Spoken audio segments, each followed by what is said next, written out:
Students, कैसे हैं आप सब लोग। आई होप आप लोग अच्छे होंगे, अच्छे से पढ़ाई कर रहे होंगे। तो आज हम करने वाले हैं सीबीएसई ने प्रैक्टिस पेपर लॉन्च किया था और प्रैक्टिस पेपर थोड़ा हार्ड भी था।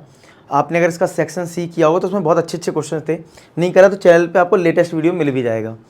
और मैंने देखा कि यूट्यूब पे किसी ने अपडेट तो कर दिया कि ये प्रैक्टिस पेपर आया है, किसी ने सेक्शन ए सॉल्व करवा दिया, मतलब सॉल्व अभी पूरा नहीं हुआ है। और अपने चैनल पे मैंने सारे सैम्पल पेपर, फिर सीबीएसई का एक दूसरा आया था प्रैक्टिस पेपर उससे पहले, ठीक है, बेसिक का स्टैंडर्ड का, ठीक है, मतलब sample paper not practice paper. तो आप देखोगे चैनल के लेटेस्ट वीडियो में आपको सैम्पल पेपर मिल जाएगा, स्टैंडर्ड का भी और बेसिक का, सारे सेक्शन करवाए हैं। और अब हमें प्रैक्टिस पेपर में डी पे पहुंच गया हूँ, ए बी सी पूरा कंप्लीटेड है, आप चेक कर सकते हो। ठीक है, चलो स्टार्ट करते हैं वीडियो को। सेक्शन डी में आपको पता है कि हमारे 5 मार्क्स के क्वेश्चंस होते हैं, थोड़े लेंदी होते हैं, तो ये चीज़ रहती है। लेकिन इसका जो 32 का ये वाला 32 क्वेश्चन है, लेकिन ये छोटे ही है, ज़्यादा बड़ा क्वेश्चन नहीं है। जैसे लिखा है यहाँ पे, Manu and Aija are competing a 60 kilometre cycling race. Aija average speed is 10 kilometre per hour greater than Manu's average speed and she finished the race in. अब देखो यहाँ पे थोड़े लैंग्वेज मिसिंग है। जब मैंने इसको पता किया, मतलब सॉल्यूशन भी से अपना आंसर मैच करवाया, तो मुझे पता लगा कि यहाँ पे वो कहना चाह रहा, she finished the race in half hour less than half an hour होता ना, in half an hour less than Manu. मतलब ये था, मतलब जब मैंने कैलकुलेशन करी तो यहाँ पे इन आवर लिख दिया, in our less than Manu, बताया नहीं कितने आवर में, 1 आवर में, 2 आवर, तो हाफ एन आवर है यहाँ पे। तो यानी हाफ एन आवर का मतलब हो गया 30 मिनट, और 30 मिनट को अगर हम आवर में चेंज करते हैं, 30/2 30/60, तो यानी 1/2, यानी 1/2 कम लेना है आपको आवर्स में। अगर मैं बात कर रहा हूँ, जैसे बोलते हैं 4 आवर्स कम लग रहे, तो -4 करते हो, तो यहाँ पे -1/2 करेंगे। तो ऐसा है यहाँ पे, मतलब सीबीएसई ने जो प्रैक्टिस पेपर लॉन्च किया, बीच बीच में कुछ कुछ क्वेश्चन में, ज़्यादा नहीं, मैं ये नहीं कह रहा हूँ सभी क्वेश्चन में, हाँ 1-2 क्वेश्चन में है। इसका जो आगे का क्वेश्चन शायद है, उसमें सॉल्यूशन में कुछ दे रखा है, क्वेश्चन में कुछ और है। तो और वो चलो पाइथागोरस बोर्ड है, पाइथागोरस बेस्ड है, तो चलो हम उसको स्किप कर देंगे, लेकिन जहाँ पे पॉसिबल है वो हम सही करके आपको बता देते हैं। तो फिलहाल यहाँ पे हाफ एन आवर करना है आपको। अच्छा, फिर इसका लिखा है, time taken by Manu to finish the race. Manu का टाइम बताना है। देखो डिस्टेंस तो फिक्स है भाई, 60 किलोमीटर है, ठीक है, डिस्टेंस तो भाई फिक्स है, 60 किलोमीटर दे रखा है आपको। तो अगर डिस्टेंस फिक्स है, तो अगर मैं स्पीड को एक्सलेट कर लूं, let speed of Manu, let speed of Manu be x kilometre per hour. तो अगर स्पीड अगर x ली है और डिस्टेंस 60 है, तो टाइम कितना लगेगा? टाइम होता है डिस्टेंस अपॉन स्पीड, यानी 60/x। तो मनु को तो टाइम ये लग रहा है। अब ऐजा की बात करें तो वो उसको कितना लगेगा? तो देखो ऐजा की जो एवरेज स्पीड है वो 10 किलोमीटर पर आवर ग्रेटर है, यानी कि अगर मैं ऐजा की स्पीड की बात करूं तो वो है x + 10। तो इसको टाइम कितना लगेगा? डिस्टेंस तो सेम ही है, तो डिस्टेंस अपॉन स्पीड इतना। अब अकॉर्डिंग टू क्वेश्चन हमें ये बोला गया था कि जो ऐजा है, यानी वो फिनिश करती रेस को हाफ एन आवर पहले, यानी इसको टाइम कम लग रहा है, यानी ऐजा का जो टाइम है मनु से, यानी टाइम ऑफ मनु, वो हाफ आवर कम है, यानी -1/2 कर दिया। मतलब क्या? देखो अब आप कहोगे सर मनु में क्यों करा, उल्टा करते ना, तो इतना तो आपने प्रैक्टिस किया होगा कि अगर बोला गया ऐजा की एज डबल है, तो डबल किस में करते हो? इसमें। ऐसी टाइम बोला इसको कम लग रहा है, तो आप माइनस कहाँ करोगे? यहाँ कर लोगे, ठीक है। चलो अब यहाँ पे कैलकुलेशन करते हैं। तो टाइम ऐजा का हमारा है 60/x + 10 = मनु का टाइम हमारा कितना है? ये वाला है 60/x और माइनस का 1/2। तो इसको इधर ले जाओ, तो 60/x + 10 माइनस का 60/x = -1/2। तो यहाँ पे अगर हम एलसीएम ले लें x + 10 × x, तो ये आ जाएगा 60x, 60 का इसमें मल्टीप्लाई होगा तो माइनस का 60x माइनस का 600, ठीक है, = -1/2। तो 60x से 60x कट जाएगा और ये तुम्हारा टर्म इधर पहुंच जाएगा, चलो ये माइनस का 600 आया अपॉन एक्स का मल्टीप्लाई करेंगे तो एक्स स्क्वायर प्लस 10x आएगा इज इक्वल टू माइनस का 1/2। माइनस से माइनस काट दो, ये क्रॉस मल्टीप्लाई करो तो x square plus 10x is equal to 1200। तो x square plus 10x minus का 1200। अब यहाँ पे आपको करना होगा क्या, मिडिल टर्म स्प्लिट करना होगा अब आपको यहाँ पे, ठीक है। तो मिडिल टर्म स्प्लिट देखो, तो 40 और 30 का अगर मल्टीप्लाई करोगे ना तो आपको 1200 मिलता है और यहाँ 10 लाना है, तो 40 और 30 को डिफरेंस कर लो तो ये कितना हो जाएगा, एक्स स्क्वायर प्लस का 40x माइनस का 30x माइनस का 1200 इक्वल टू 0। और फिर हम x किलो निकाल लेंगे। अब आप लोग वीडियो पॉज करके खुद से कैलकुलेशन करो कि भाई अगर हम मिडिल टर्म स्प्लिट कर लेते हैं तो हमें x किलो क्या मिल रही है, और x मिलने के बाद हमें क्या निकालना है, time taken by Manu to finish the race, मतलब मनु का टाइम बताना। तो टाइम क्या है मनु का, ये है 60/x, तो x किलो रख देंगे तो टाइम आ जाएगा, ठीक है। समझ में आ रही है बात। तो ये हम फैक्टर कर लेते हैं, x square plus 40x minus 30x minus का 1200 इक्वल टू 0। तो x कॉमन लिया तो x प्लस 40 माइनस 30 कॉमन लिया तो x प्लस 40 इक्वल टू 0। तो एक ब्रैकेट में आएगा x प्लस 40, एक ब्रैकेट में आएगा x माइनस 30 इक्वल टू 0। तो एक फैक्टर x प्लस 40 आया है, इधर मैं कर दे रहा हूँ। तो x प्लस 40 को अगर 0 करोगे तो x आएगा माइनस 40। अब हमें पता है स्पीड हमारी नेगेटिव तो हो नहीं सकती, तो रिजेक्ट कर दिया। तो x माइनस 30 ले लो तो x आ गया 30। तो टाइम टेकन भाई मनु निकालना था, टाइम मनु का निकालना था। मनु का टाइम कितना था, पहला वाला ये 60/x, तो 60/30 कितना आ जाएगा, 2 आवर्स आ जाएगा। ऐसे में कितना आ गया, 2 आवर्स आ गया। क्लियर है, नोट कर लो इसको अच्छे से। और अगर आपको समझ में आ गया तो वीडियो को लाइक कर देना और फीडबैक बताना कि आपको समझ में आया कि नहीं आया, ठीक है। चलो अब देखो नेक्स्ट इसका, और मैं एक और पार्ट है इसमें। पहले आप लोग पढ़िए वीडियो पॉज करके, क्योंकि लैंग्वेज पढ़ना आपके लिए बहुत ज़्यादा इंपॉर्टेंट है। लैंग्वेज अगर समझ में आ गई क्वेश्चंस की तो आप कर पाओगे और आपको ये चीज़ समझ में आएगी कि यार सीबीएसई किस लेवल तक क्वेश्चन पूछ सकता है कि नहीं। क्योंकि देखो जब हम पढ़ाई करते हैं तो आपको सैम्पल पेपर या प्रैक्टिस पेपर इसलिए दिया जाता है कि भाई सीबीएसई कितने लेवल तक जा सकता है। हो सकता है बहुत सिंपल आ जाए, हो सकता है एवरेज आ जाए, हो सकता है बहुत हार्ड आ जाए। तो भाई कितना लेवल होगा तो वो भी तो पता हो। तो भाई ऐसे ये क्वेश्चन दे रखा है, यहाँ पे 2 क्यूबाइड आपको दिख रहे हैं ना, एक क्यूबाइड ये है और एक क्यूबाइड ये है। डिफरेंट ओरिएंटेशन है, लेंथ विड्थ हाइट सब अलग अलग है इनकी। क्यूबाइड है जितने सेंटीमीटर क्यूब ऑफ वाटर, यानी वॉल्यूम दे दिया। जो ये वाटर दिख रहा है ना, ये इसमें और इसमें, तो वो वाटर आपको दे रखा है। Height of the water orientation in second is half of that orientation first, यानी कि इसकी जो हाइट है और इसकी जो हाइट है उनमें मतलब हमें दे दिया है कि ये हाफ है। मतलब अगर ये हाइट अगर x है तो ये हाइट x/2 है, ये आपको बता रखा है। अच्छा जी, और आपको बताना क्या है, find the height of water in both orientation, यानी दोनों ओरिएंटेशन में वाटर की हाइट कितनी है ये हमें बताना भी है। तो अगर हम यहाँ पे इधर वाटर की हाइट को अगर h ले लें इस वाले में, पहले वाले में, तो इस वाले जो क्यूबाइड है इसकी हाइट क्या होगी, h/2। क्वेश्चन में ही बोला है कि नहीं, कितना होगा, h/2 होगा कि नहीं होगा, बताओ इस बात को। ठीक है, मतलब ये वाली हाइट जो है। अच्छा, अब अगर आपको h निकालना है तो कोई ये लेंथ बता दे, ये वाली लेंथ। तो हमें वाटर का वॉल्यूम दे रखा है ना, मतलब इतने वॉल्यूम ऑफ वाटर है, तो हमें पास देखो ये b है। अगर ये सेकंड ओरिएंटेशन की बात करूं तो ये वॉल्यूम तो सेम ही है ना इसमें और इसमें। तो वॉल्यूम जो 480 है आपके पास, तो वॉल्यूम क्या होता है, LBH होता है ना क्यूबाइड का। तो अगर मुझे ये मिल जाए, b तो हमारे पास 5 है और ये h/2 हो गया, समझ रहे हो। तो ये पता लग जाए तो काम हो जाए। इतना पार्ट आप देखो, ये वाला पार्ट जिसमें अगर ये L पता लग जाए, ये तो 5 है और ये h/2 है, क्योंकि मैंने ये h ले लिया ना, ये वाली लेंथ।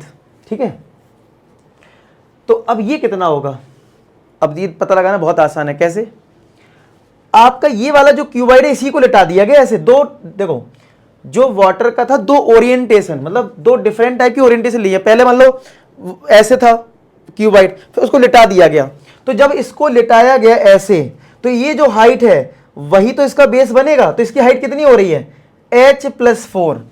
ये h लिया ना यहां से यहां तक, तो ये 4 है, तो क्या ये h+4 हो जाएगा।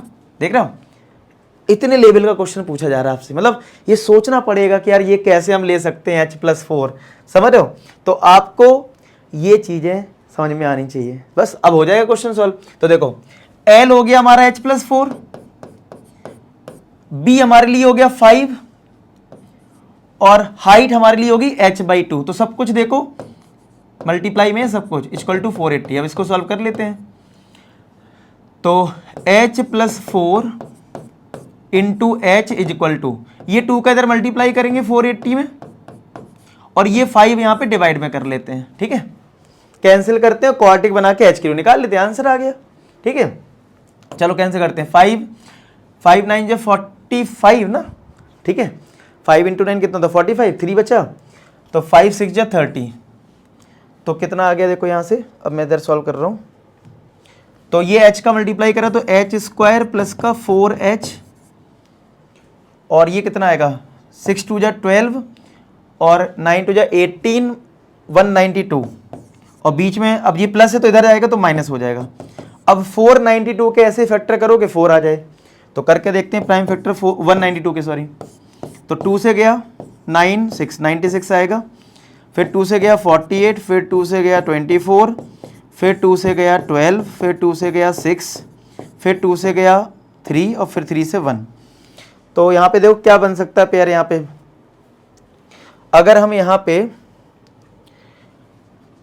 देखते हैं 6 अगर लेते हैं, 6 तो कम हो जाएगा, 4 देखो 8 16 32 और 6, ये तो होगा नहीं, और थोड़ा बढ़ाते हैं 12 ले लेते हैं यहाँ, हाँ ठीक है हो गया। तो देखो 16 और 6 12, 16 और 12 ले लो तो ये -4 हो जाएगा। तो देखो h² plus 16h minus 12h minus का 192 इक्वल टू 0। तो h कॉमन लिया तो h प्लस 16, माइनस 12 की कॉमन लिया तो h प्लस 16 इक्वल टू 0। तो एक ब्रैकेट में आएगा h प्लस 16, एक ब्रैकेट में आएगा h माइनस 12 इक्वल टू 0। तो एक बार इसको 0 कर देंगे और एक बार इसको 0 कर देंगे, तो h प्लस 16 इक्वल टू 0। तो h कितना आ जाएगा -16, ठीक है, और h माइनस 12 को अगर 0 कर दिया तो h कितना आ जाएगा प्लस का 12, ठीक है, h आ गया। अब देखो हाइट कभी नेगेटिव होती नहीं है, तो हमसे पूछा क्या कहता, बताना क्या है, height of water in second oriented half of this, then find the height of both orientation. तो हाइट जो है वो फर्स्ट ओरिएंटेशन में हमने कितनी ली थी, स्मॉल h ली थी, तो स्मॉल h 12 आया, और हाइट हमारी सेकेंड ओरिएंटेशन में मैंने क्या ली था h/2, जो कि क्वेश्चन में ही दे रखा था। तो 12/2 से कितना आ जाएगा 6 आ जाएगा, सेंटीमीटर में आएगा, किस में आएगा सेंटीमीटर में। हो गया खेल खत्म इस क्वेश्चन को। अच्छे समझ में आया? अगर ये भी क्वेश्चन आपको अच्छे समझ में आ गया तो कमेंट सेक्शन जरूर बताना कि आपको समझ में आ रहा है कि नहीं आ रहा है, ठीक है। तो इसको नोट कर ले, मैं साइड हो जा रहा हूँ। मैं इस क्वेश्चन की बात कर रहा था, इसमें डेटा कुछ इनएप्रोप्रिएट है, दूसरा पाइथागोरस हमारे कोर्स में भी नहीं है, तो हार्ड क्वेश्चन जो भी पाइथागोरस का है, मतलब जो सिंप्लीफाई करने वाला होता है वो आएगा नहीं। लेकिन इसमें क्या है, जो ये दे रखा है ना डेटा, इसके हिसाब से इसका सॉल्यूशन मैच नहीं कर रहा है। मैंने इसको हर तरीके से देखा, ठीक है। तो जैसे आपको बताया लास्ट क्वेश्चन में भी इन्होंने इधर कुछ जल्दी में अपलोड कर दिया है, ठीक है, लेकिन हमें बेस्ट करना, तो मैंने खूब कोशिश करी इसका डेटा थोड़ा चेंज करके इसको बताने की, फिर आंसर मैच कराने। मैंने कहा चलो इससे बढ़िया कोई बात नहीं, आप ट्राइंगल के मेरे साथ प्रैक्टिस करेंगी तो उससे वो लॉजिक सारे वैसे ही कवर हो जाएंगे, तो इसको हम स्किप कर देते हैं, ठीक है। चलो अब देते हैं यहाँ पे क्वेश्चन 34 में हमारे पास है, पहले आप पढ़ लो इस वीडियो को पॉज करके, क्योंकि अच्छा क्वेश्चन है, इसमें भी आपको थोड़ा सा दिमाग लगाना पड़ेगा। अच्छा एक चीज़ और, आपके प्री बोर्ड आ रहे हैं ना, तो प्री बोर्ड के लिए आप लोगों को पता है प्रीवियस ईयर क्वेश्चन हम लोग करते हैं, ठीक है, सैम्पल पेपर भी मिल जाए प्री। तो ये एक शिवदास की बुक है ना, इसमें आपको सैम्पल पेपर भी मिल जाएंगे और आपको सैम्पल पेपर के साथ प्रीवियस ईयर क्वेश्चन ही मिल जाएंगे, दोनों काम हो जाएंगे। तो इस बुक की लिंक आपको डिस्क्रिप्शन में मिल जाएगी, ठीक है। तो इस बुक को आप खरीद सकते हो, जिससे कि आप अपनी स्टडी को, देखो आप पढ़ाई कर रहे हो, आपने वन शॉट देख लिया, आपने बहुत कुछ करा, आपको साथ के साथ PYQs तो लगाने हैं, एक्स्ट्रा बहुत कुछ करना है लेकिन इतना तो मिनिमम करना ही है। तो आप इस बुक को परचेज कर सकते हैं, अमेजॉन, फ्लिपकार्ट, हर जगह अवेलेबल भी है, लिंक आपको डिस्क्रिप्शन में मिल ही जाएगी। ठीक है, क्लियर है। चलो अब जरा इस क्वेश्चन को देखते हैं, क्या लिखा है इस क्वेश्चन में। 2 रेक्टेंगुलर सीट है, जैसे ये रेक्टेंगुलर सीट है और इनको फोल्ड किया जा रहा है और सिलेंडर बनाया जा रहा है। कैसे सिलेंडर बनता है, देखो जैसे मैं आपको बताता हूँ सिलेंडर कैसे बनता है। जैसे मेरे पास ये बुक है एनसीईआरटी की है, क्लास 12 की हालांकि, ठीक है। तो जैसे ये एक मान लो ये रेक्टेंगल है, ठीक है। तो रेक्टेंगल को जब आप फोल्ड करते से मैंने फोल्ड करा तो ये क्या बन गया, सिलेंडर बन गया कि नहीं बन गया। तो रेक्टेंगल से एक सिलेंडर बनता है, ये चीज तो आपको समझ में आती होगी। तो बोला रेक्टेंगुलर सीट की जो डायमेंशन है वो 45 और 155 यानी कि लेंथ और एक ब्रेड्थ दे रखी है। अब इसको फोल्ड दो तरीके से करा गया, are folded to make hollow right circular cylinder. देखो होली बनता है ये। There is exactly 1 centimetre overlap when sticking the end. अब देखो सीधी बात है, अगर मुझे इससे सिलेंडर बनाना तो चिपकाना पड़ेगा ना। तो मैंने जब इधर चिपकाया तो सीधी सी बात है जो कुछ एरिया, जैसे ये वाला एरिया मान लो हमने इधर चिपका दिया तो ये ओवरलैपिंग में बर्बाद हो जाएगा ना ये एरिया, ठीक है। तो वही बोला है कि भाई हो कह रहा है there is exactly 1 centimetre overlap when sticking the ends, ठीक है। Sheet 1 is folded along its length. इस वाली को हम लेंथ के अकॉर्डिंग फोल्ड कर देखो ऐसा होता है, जैसे मान लो ये लेंथ है, हम लेंथ के अकॉर्डिंग भी फोल्ड कर सकते हैं, ठीक है। और एक इसके अकॉर्डिंग भी कर सकते हैं जिससे करवाया जाए। तो यहां फिलहाल ये जो लेंथ अगर हमने ली है तो इसके अकॉर्डिंग फोल्ड हो रहा है। और जब इस बुक को ऐसा खड़ा कर दिया, देखो पहले बुक ऐसी है, ये 155 और इसको लेंथ के अकॉर्डिंग फोल्ड करा गया। इस वाले में बुक को देखो खड़ा कर दिया, ये देखो 155 जो इधर आ गया, यानी ये 155 था पहले, ये 155 था ना, अब ये 155 इधर आया और अब इसके अकॉर्डिंग इधर से फोल्ड करा। ये देखो बुक फोल्ड नहीं हो पाएगी, ठीक है। इसके लिए आप पेज ले सकते हैं, ठीक है। मैं चाहता हूँ आपको, एक मिनट रुको, मैं एक पेज फाड़ लेता हूँ, आपको ज़्यादा समझ में आ जाएगा। एक मिनट, इस रजिस्टर से मैं एक पेज फाड़ता हूँ, ठीक है, आपको क्लियरिटी आ जाएगी बढ़िया। क्योंकि ऐसे क्वेश्चन अगर हमें करने हैं ना तो भाई क्लियरिटी का होना बहुत ज़रूरी है, ठीक है। देखो जैसे ये एक, अब बिल्कुल सही है, देखो ये रेक्टेंगल है, ये 155 है और ये 45 है। तो एक बार हुआ क्या, ये देखो एरो बना रखा है ना, इस तरीके से फोल्ड हो रहा है, ठीक है। और इसको खड़ा कर दिया तो ये 155 है और अब इसको ये जो बी है इससे फोल्ड किया जा रहा है। अभी मैं इसी से समझाऊंगा, बहुत आराम से समझ में आपको आएगा।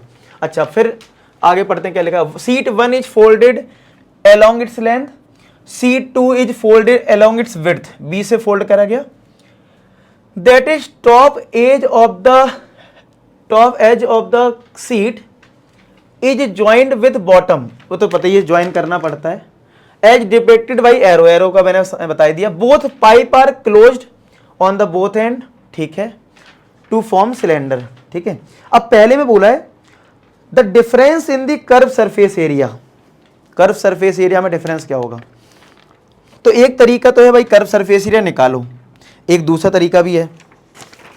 एक बताओ, अगर ये एक रेक्टेंगल है तो इस रेक्टेंगल का जो एरिया है, तो अगर मैं इसको फोल्ड करूं तो वही तो इसका कर्व सरफेस एरिया होगा। ध्यान से देखो, अगर मैं, ये एक रेक्टेंगल है, इसका कुछ एरिया है, इसी को अगर मैं फोल्ड करूं यही तो कर्व सरफेस एरिया होगा।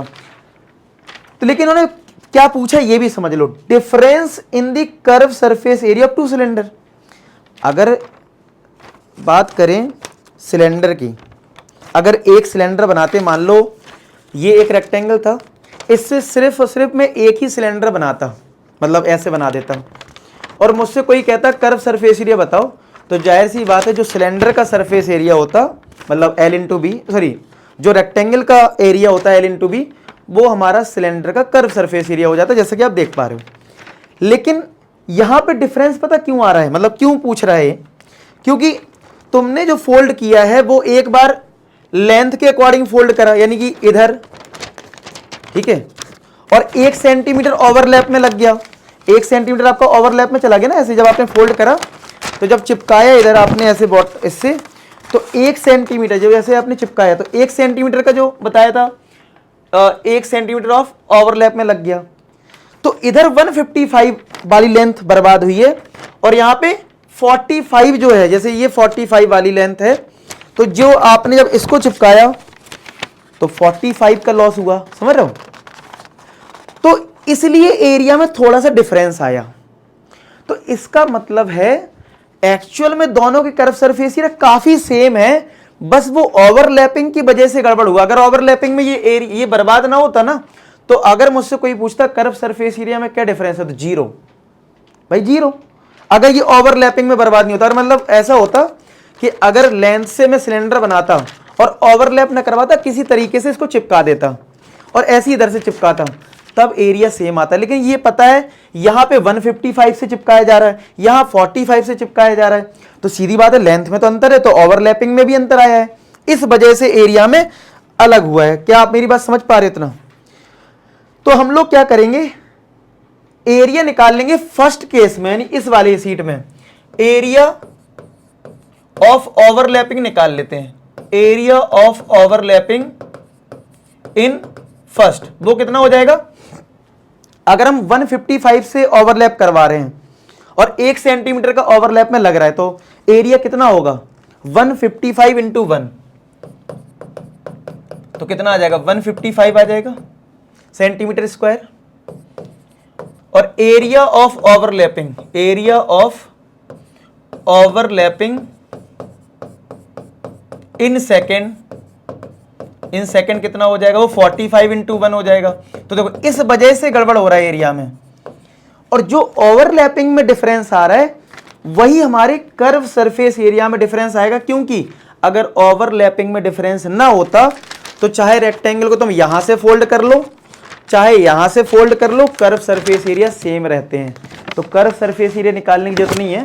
तो हमसे जो पूछा था फर्स्ट पार्ट में, difference in curve surface area, difference in CSA, तो वो एक्चुअल में इन दोनों का ही डिफरेंस होगा। 155 माइनस 45 तो 0, और ये 110 सेंटीमीटर स्क्वायर। समझ में आ गया? क्लियर हो गया? ठीक है।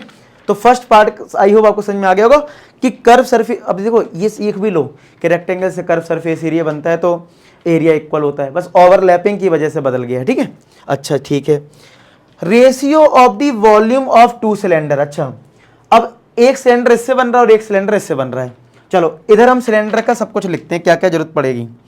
अच्छा, सिलेंडर का वॉल्यूम क्या होता है? पाई आर स्क्वायर एच।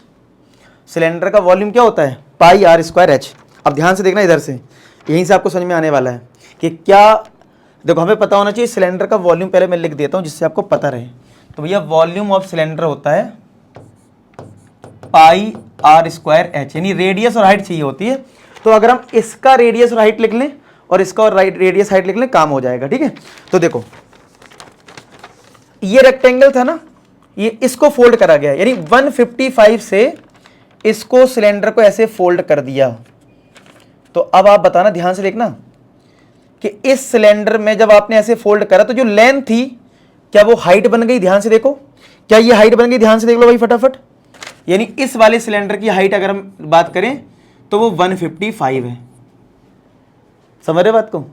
और चीज ध्यान से देखना, ये जो 45 था, ये जब ओवरलैप किया गया ऐसे, ठीक है, जब ये ओवरलैप किया गया ऐसे, तो इसकी जो सरकमफ्रेंस थी, इसकी जो सरकमफ्रेंस है इस वाले में, देखो ध्यान से, वैसे तो सरकमफ्रेंस 45 होनी चाहिए थी। क्या होनी चाहिए थी? वैसे इसकी सरकमफ्रेंस कितनी होनी चाहिए थी? 45 होनी चाहिए थी कि नहीं होनी चाहिए थी सरकमफ्रेंस? लेकिन इसकी जो सरकमफ्रेंस है 1 सेंटीमीटर तो ओवरलैपिंग में चली गई है कि नहीं? इसकी जो सरकमफ्रेंस है वो 1 सेंटीमीटर तो ओवरलैपिंग में ही चली गई ना, क्योंकि जब आपने पता है ना, जब आप ऐसे करके इसको फोल्ड कर रहे हो तो चिपकाना भी तो पड़ेगा। तो एक्चुअल में तो अगर ओवरलैपिंग ना होती तो सरकमफ्रेंस ये 45 बनता, तो यहां पे सरकमफ्रेंस जो है वो कितनी बनेगी? 44 बनेगी। ठीक है, क्लियर है? चलो ऐसी इसका भी लिख के रख लेते हैं, फिर बाद में सॉल्व करना हमारे लिए आसान हो जाएगा। चलो अब हमारा ऐसा है, ये 155 है और फोल्ड करा जा रहा है ऐसे। तो देखो जब ये ऐसे फोल्ड किया गया तो ये वाली जो चीज है यानी 45, देखो वो हाइट बन गई। देखो हाइट, यानी इसकी हाइट बन रही है कितनी? 45। और जाहिर सी बात है इसकी सरकमफ्रेंस क्या बनेगी? 155 में एक कम कर दो, 140 54, जैसे इसमें 1 सेंटीमीटर माइनस हो गया ओवरलैप में, बस अब आराम से हो जाएगा। चलो, इसकी सरकमफ्रेंस से इसकी रेडियस निकाल लेते हैं, इसकी सरकमफ्रेंस से इसकी रेडियस निकाल लेते हैं। फिर हमें क्या निकालना है, find the ratio of volume. तो वॉल्यूम हमें यानी सेकेंड पार्ट में निकालना है। सेकेंड पार्ट में क्या निकालना है, V1 अपॉन V2, यानी कि पाई पहले वाले का रेडियस R1 मान लेंगे, हाइट H1, और पाई R2 स्क्वायर H2। ठीक है, तो चलो इसको H1 H2 ही लिख लेते हैं। फिर भाई जब हमने H1 H2 लिया ना, तो पहले वाले की हाइट को हम क्या ले लेते हैं, H1 इक्वल टू 155, और यहाँ पे H2 कर लेते हैं, H2 कितना 45। समझ में आया। चलो अब यहाँ पे इस सरकमफ्रेंस से R1 निकाल लेते हैं इसका। तो सरकमफ्रेंस क्या होता है सर्कल का, भाई सर्कल ही तो बनता है वो। अगर सिलेंडर को जब आप ऐसे फोल्ड करते हो तो एक सर्कल बनता है ना। सर्कल का सरकमफ्रेंस क्या होता है, सर्कल का सरकमफ्रेंस होता है 2 पाई r। क्या होता है, सर्कल का सरकमफ्रेंस होता है 2 पाई R1 इक्वल टू 44। तो 2 इंटू 22/7 R1 इक्वल टू 44। तो 44 से ये 44 कटेगा तो R1 कितना आ गया, 7 आ गया। चलो यहाँ पे देखो 2 पाई, रेडियस R2 ले लेते हैं, 154। तो 2 इंटू 22/7 R2 इक्वल टू 154। तो ये चला गया तुम्हारा 7 टाइम्स, तो R2 कितना आ जाएगा, 49/4। चेक करें, 49/2 चेक कर लो, ये आ गया 49/2। अब ये R1 R2 यहाँ पे पुट कर देते हैं, जो ये फॉर्मूला है। तो पाई से पाई कट गया, तो V1/V2 कितना आएगा, R1/R2। R1 कितना है, 7। तो 7 का स्क्वायर इंटू हाइट है इसकी 155 अपॉन R2 हमारा 7/2 का होल स्क्वायर इंटू H2 हमारा है 45।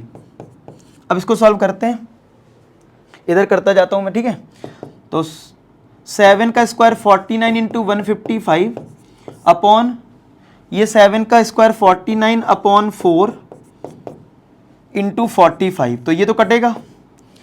अब ये देखो कितने से कट रहा है, 3 से तो कट ही रहा है, नहीं 5 से कट जाएगा। 5 3 जा 15, 5 1 जा 5, ये कटेगा 9, और ये 4 जो है वो ऊपर चला जाएगा। ये जो 4 है वो आपका चला जाएगा ऊपर इधर। तो कितना आ जाएगा, 121।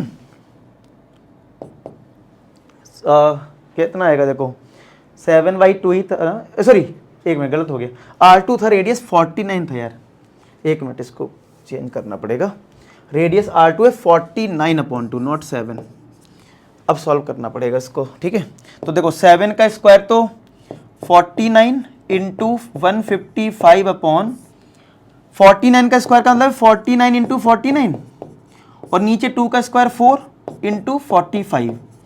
एक 49 तो कटेगा, इसको काट लेते हैं 5 से। 5 3 जा 15, 5 1 जा 5, 5 9 जा दिस। तो ये 4 ऊपर जाएगा तो कितना आ जाएगा, 4 4 3 जा 12 यानी 124। 9 का मल्टीप्लाई इसमें कर दो, 9 9 जा 81, 8 कैरी, और 9 4 जा 36, 36 में 8 ऐड कर दो तो 44, यानी 4 4 1। तो ये हमारा रेशियो आएगा वॉल्यूम का। तो उम्मीद करता हूँ ये भी मैंने बहुत अच्छे समझाने की कोशिश करी है। अगर आपको समझ में आया तो यार वीडियो को लाइक जरूर करना, और अपना फीडबैक मैं बोल रहा हूँ बार बार शेयर करना, क्योंकि इससे पता लगता है कि क्योंकि देखो टफ क्वेश्चंस हैं, आपको कितनी इजी तरीके से मैं समझा पा रहा हूँ वो मेरे लिए ज़्यादा मैटर करता है। ठीक है, चलो नेक्स्ट देखो, ये क्वेश्चन देखो, इसमें और में ही है, क्या लिखा है इसमें, एक क्यूबॉइड है, इसके अंदर एक सिलेंडर है। ठीक है, और ये हाइट P है और ये P है तुम्हारा। How many these of can packed in a container, मतलब एक क्यूबॉइड के अंदर कितने कैन को रखा जा सकता है। ठीक है, ये पूछा गया है। तो जनरली हमें पता है ऐसे कॉन्सेप्ट में तो यही होता है ना कि वॉल्यूम इसका निकाल लो और इसके वॉल्यूम से डिवाइड कर दो, लेकिन एक प्रॉब्लम है, कैन का जो वॉल्यूम होता है वो सिलेंडर में होता है। तो जब आप कैन को रखोगे, थोड़ा सोच के रखो, अपने घर फ्रिज में भी देखते हो कैन रखी रहती है, तो 2 कैन जब रखोगे तो बीच में स्पेस आएगा ना। जैसे जब कैन रखोगे वो सिलेंड्रिकल शेप में है ना, तो इसके बगल वाली जो कैन होगी, ठीक है, और जब इधर रखोगे ये कैन जो है, तो ये बीच में स्पेस आएगा, क्योंकि सिलेंड्रिकल शेप में है ना। तो हम ये नहीं कह सकते कि क्यूबॉइड के वॉल्यूम में डिवाइड कर दो इसका। समझ रहे हो बात को, ये चीज समझने की कोशिश करो। ठीक है, आपका स्पेस आएगा।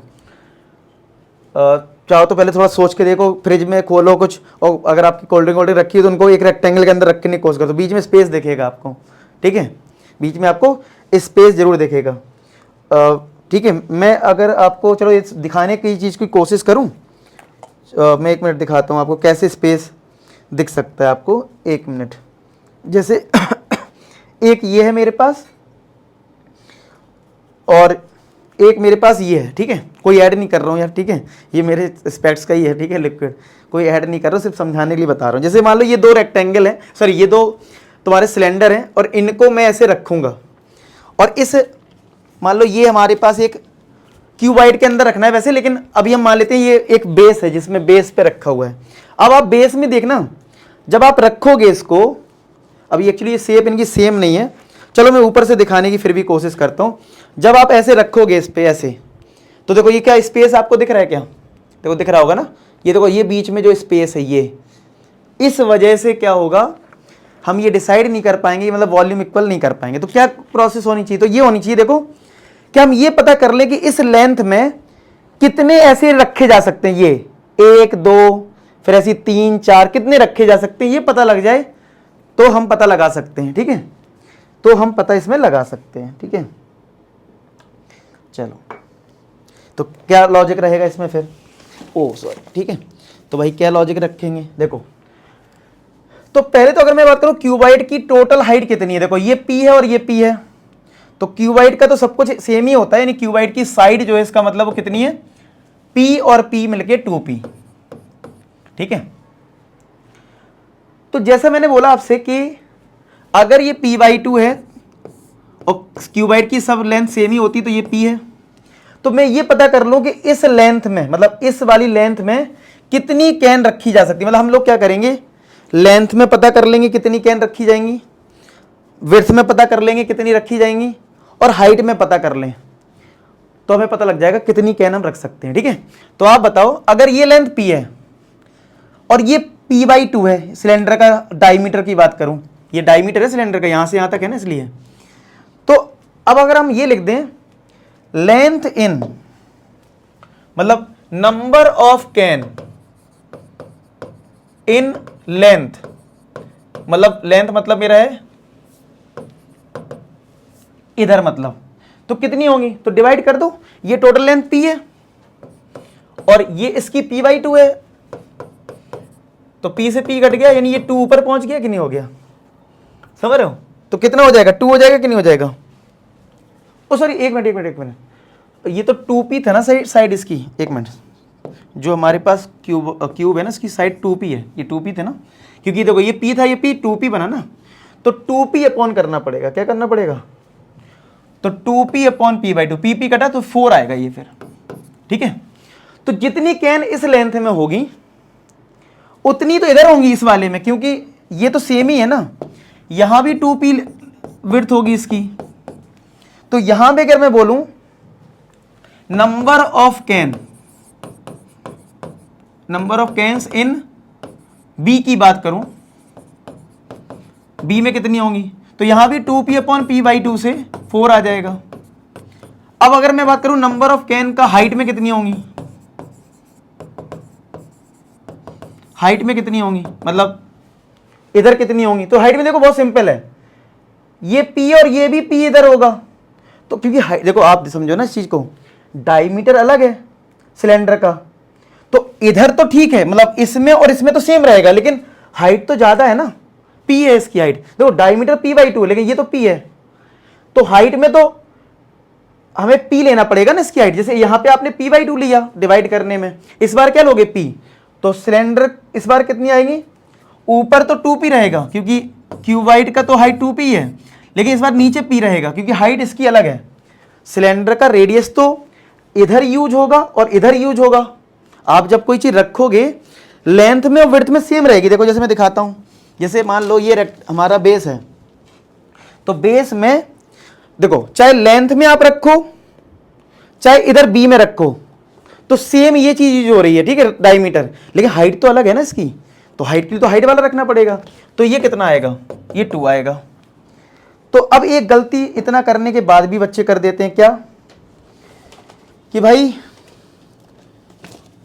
क्या करते हैं गलती कि अगर तुमसे पूछा जाए टोटल नंबर ऑफ कैन्स बताओ, टोटल नंबर ऑफ कैन्स कितनी होंगी, तो सब लोग क्या करते हैं, ऐड कर देते हैं। अच्छा ये एल में, ये बी में, एच में, ऐड नहीं करते, मल्टीप्लाई करते हैं। यानी 4 × 4 × 2 तो कितना आ जाएगा 32। अब आप कहोगे सर मल्टीप्लाई क्यों करा, एक बहुत स्मार्ट तरीके से आपको समझाता हूं। जैसे एक रेक्टेंगल है, मैं कह रहा हूं 3 सर्किल आप इस लेंथ में रख सकते हो और 3 सर्किल इस विड्थ में रख सकते हो। तो मैं तुमसे पूछूं कितने सर्किल इस स्क्वायर के अंदर रख सकते हो, तो क्या आप ये बोलोगे 3 और 3 6? नहीं, आप मल्टीप्लाई करो। 3 × 3 कितना आया, 9 आया। और देखो 9 ही रख सकते हो, एक इधर भी बन जाएगा, एक इधर भी बन जाएगा, एक इधर ही बन जाएगा, क्या 9 है क्या, यानी मल्टीप्लाई करते हैं। तो इस लॉजिक से ये चीज़ क्लियर हो जाती है। अगर हम ये पता करते हैं कि नंबर ऑफ कैन लेंथ में कितनी है, विड्थ में कितनी है, हाइट में कितनी है, तो उनको हम मल्टीप्लाई कर देते हैं, टोटल नंबर ऑफ कैन आ जाता है। ठीक है, समझ में आ गया इतना। चलो अब आ जाओ, if the capacity of one can इतना, मतलब एक कैन की जो कैपेसिटी है वो आपको दे दी है और आपसे बोला है internal volume of cubicle container बताना है। अच्छा, हमें जो दे रखा है सेकेंड पार्ट में हमें क्या गिवन है, वॉल्यूम ऑफ कैन कितना है 539। तो वॉल्यूम होगा क्या, पाई आर स्क्वायर। अच्छा, डायमीटर अगर p/2 है कैन का, तो रेडियस क्या होगा, हाफ कर दो p/2 का। p/2 का अगर हाफ करोगे तो क्या वो p/4 आएगा, तो p/4 का square pi r square into h. इस कैन की हाइट कितनी है, p है, इक्वल टू 539। अब यहां से p निकालेंगे हम लोग, ठीक है। तो देखो पाई की होती है 22/7, ये हो जाएगा p²/16, ठीक है, 4 का स्क्वायर 16 और ये p इक्वल टू 539, ठीक है। तो यहां से अब देखते हैं कि कुछ कैंसिल जितना हो सकता है वो करते हैं। तो ये p² × p क्या बन जाएगा, p³ और ये 539 इंटू ये 16 यहाँ मल्टीप्लाई में जाएगा, 7 भी मल्टीप्लाई में जाएगा अपॉन, और यहाँ से ये 22 है, कितना है 22 है डिवाइड में। अब देखो क्या क्या कैंसिल हो रहा है, जैसे ये तुम्हारा कैंसिल हो रहा है 2 से, यानी ये 8 आया, ये 11 आया, और 11 से इसको काट दो, 11 4 जब 44, फिर 9 आएगा, 11 9 जब 99, इतना आ गया, 49 आ गया ना, ठीक है। अब हमें क्यूब बनाने बस हो गया, ये p³ है ना, देखो 49 होता है 7 का स्क्वायर, ये 7 यानी 7 क्यूब हो गया, और 8 होता है 2 का क्यूब, तो सबके क्यूब हटा दो, तो p क्या हो गया 7 × 2, यानी p कितना आ गया, मिल गया p, और p मिल जाएगा तो काम भी हो जाएगा। अब देखो हमें निकालना था internal volume of cubicle container, यानी क्यूब का वॉल्यूम निकालना था। तो वॉल्यूम ऑफ क्यूब क्या होता है, साइड का क्यूब होता है कि नहीं होता है, और साइड क्या है, साइड होती है 2p, मतलब 2p है यहाँ पे, तो p14 यानी 28 का क्यूब कर लो, ठीक है, आपका आंसर आ जाएगा। मैंने ऐसे लिख रखा होगा, 1 मिनट, ठीक है, 1 मिनट बता देता हूँ, वैसे आप लोग खुद कर लो तो भी बेटर रहेगा। इसका आंसर जो है कहाँ 34 का ना, इसका क्यूब आ जाएगा 21952 सेंटीमीटर क्यूब, ठीक है। इसको निकाल लेना आप लोग, मैच कर लेना, ठीक है। क्लियर हो गया ये क्वेश्चन। चलो अब देख लो जरा इसका, इस सेक्शन का लास्ट क्वेश्चन, पहले पढ़ लो इसको, मैं वीडियो पॉज करो, पढ़ो इस क्वेश्चन को, क्या दे रखा है। एक car assembly unit assembles a limited number of cars daily, यानी कुछ कार असेंबल की जाती है डेली, डिपेंडिंग और प्रीवेलिंग डिमांड, मतलब डिमांड के अकॉर्डिंग किया जाता है। Following table represent the N analysis of number of car assemble by unit over the conjugative months, ठीक है। अब जैसे कार असेंबल्ड पर डे अगर 0 से 4 है तो नंबर ऑफ डेज 33 है, और कार असेंबल्ड अगर 4 से 8 है तो भाई इतने दिन है, ऐसे कुछ डेटा दे रखा है, ठीक है।